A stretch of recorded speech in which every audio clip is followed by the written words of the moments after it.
Haiti, Where Did the Money Go? Is a film produced by journalist Michele Mitchell that poses the question as to where all the billions of dollars that were donated to NGOs went, leaving the people of Haiti still in a deplorable state. A 7.0 earthquake hit Haiti on January 12, 2010. The sky over Port-au-Prince went gray with dust, and the world began to hear reports of chaos, death, and cries for help. Within days, the world responded. In the U.S. alone, a staggering 1 out of 2 households donated about $1.4 billion to the relief efforts.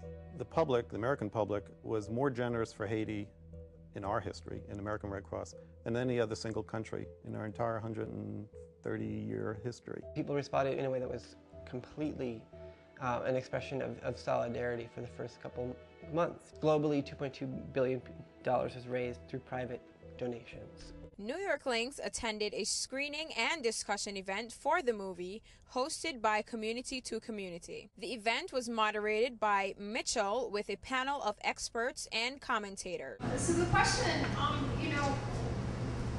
doesn't that seem a little strange that NGOs don't want to leave Haiti? We started the conversation where you said which to me would be the right answer from an NGO worker, which is we want to work ourselves out of a job, but that's not what you heard some of these guys say. Is that part of the problem? Many give their views on why Haiti is still in the condition that it is in today. I think that the issue is when you're working and talking about poverty and talking about working with people who are impoverished, there is a need to understand that even those of us who are doing the work and dealing with people who are living in poverty, that a part of that is also us when we talk about development and how we want to develop the individuals who are living in situations.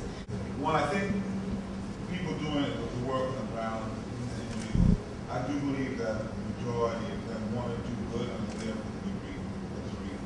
What I generally find, I'm only 36, but from what I've seen in the past 36 years, whenever there are problems, it usually comes down to money and no money. So where there's money and there's a problem, people want to hold on to it. And I feel like that is sort of human nature, unfortunately. And when you put a system, it then gets out of people's hands. It's systematic that people want to get as much money as possible. Systematic and systemic, people get as much money as possible, retain as much power. And what you have to do is put in mechanisms to try to put that in check. And it seems to me that there is no mechanism for people like the American Red Cross to even engage to see what it is they're doing. So without the mechanism, human nature is running wild, hold on as much money as they can, hold on as much power. I think that what we need to talk about is being an informed donor is the beginning of that. Everyone in this room needs to know exactly where their money went. Because if we as a group decide that we weren't going to give to the Red Cross anymore, the Red Cross would effectively go out of business unless the U.S. government then would be the only supporter.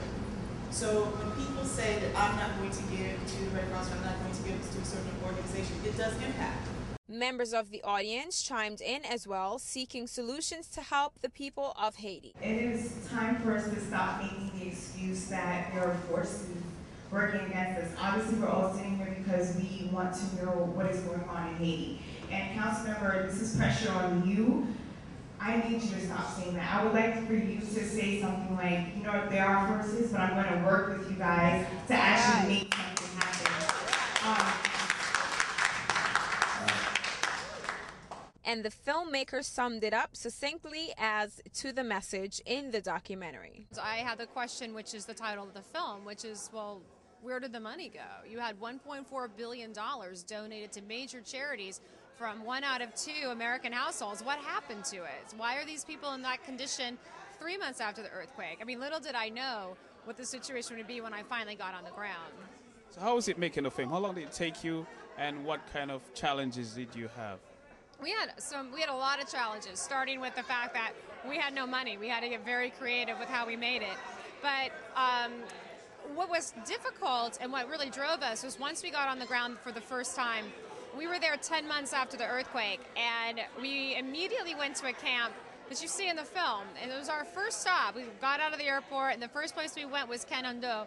And that's a camp where you had over 5,000 people and 6 toilets. And the level of squalor in these camps was absolutely shocking. And at that point, we were absolutely going to finish this film. We were going to finish it fast because we wanted to make sure it got on television in time for the 2nd anniversary.